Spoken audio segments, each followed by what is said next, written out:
मुझे कुष्ठ रोग है। कुष्ठ रोग माने कूड़ का रोग है।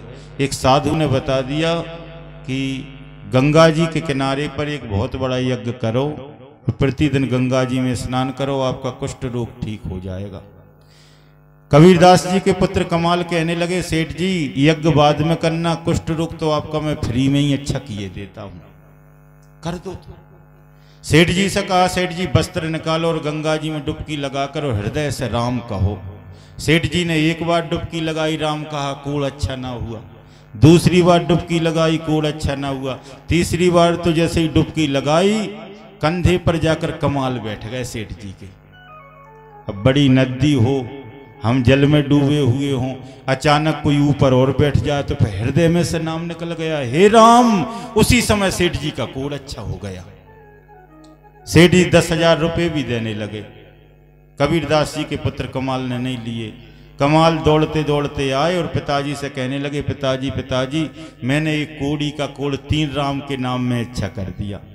कबीरदास जी ने तो चांटे मारे, क्यों रे, तूने एक कोड़ी का कोड़ अच्छा करने में 3 राम के नाम खर्च कर दिए। जा राम नाम की महिमा समझने के लिए तू तुलसीदास जी के पास जा। तुलसीदास जी के पास में पहुंचे, तुलसीदास जी महाराज ने ढिंढोरा पिटवा दिया, जितने कोड़ी हो एकत्रित हो जाएं। 500 कोड़ी इकट्ठे हो गए। राम का नाम तुलसी के पत्र पर लिखकर एक बड़े पात्र में जल में डाला और सबको एक एक बूंद जल पिला दिया। 500 ही कोड़ी ठीक हो गए। दौड़ते हुए कमाल आए, पिताजी पिताजी उन्होंने तो एक राम के नाम से ही 500 कोड़ी अच्छे कर दिए। बेटा कहीं तो अभी समझा नहीं। सूरदास जी के पास और घूम कर आ। कमाल सूरदास जी के पास में पहुंचे। सूरदास जी कहने लगे, कमाल अगर भगवान के नाम की महिमा देखना चाहते हो तो जाओ, यहाँ से 6 किलोमीटर दूर गंगा जी हैं, वहां पर एक मुर्दा बहता हुआ जा रहा है जिसकी आंख है और मर्म अंग जलचर जीवों ने खा लिए हैं, उनको उठा के ले आओ। कमाल उठा कर ले आए। सूरदास जी महाराज ने अकेला रा कह दिया कान में, मुर्दा जीवित हो गया, न जाने कितने दिन पहले का मरा था।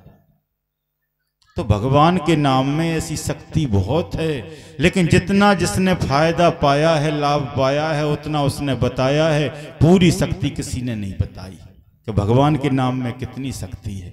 और भगवान का नाम गाने में और जपने में कोई पैसा थोड़ी लग रहा है। इसीलिए भैया भगवान का नाम जपने में कोई नियम भी नहीं है। चलते फिरते समय रामचरितमानस में वर्णन आया, भाव को भाव अनख आलसहूं और नाम जपत मंगल दस दसहूं। राम राम राम राम कहते रहो और अपने काम करते रहो, कोई ना पैसा ढीला लगना और पूरा काम। और जो 24 करोड़ नाम जप अपने मुख से इसी जीवन में कर लेते हैं तो इसी जीवन में ठाकुर जी के दर्शन हो जाते हैं। कितनी बार आपको राम राम कहना है? 24 करोड़।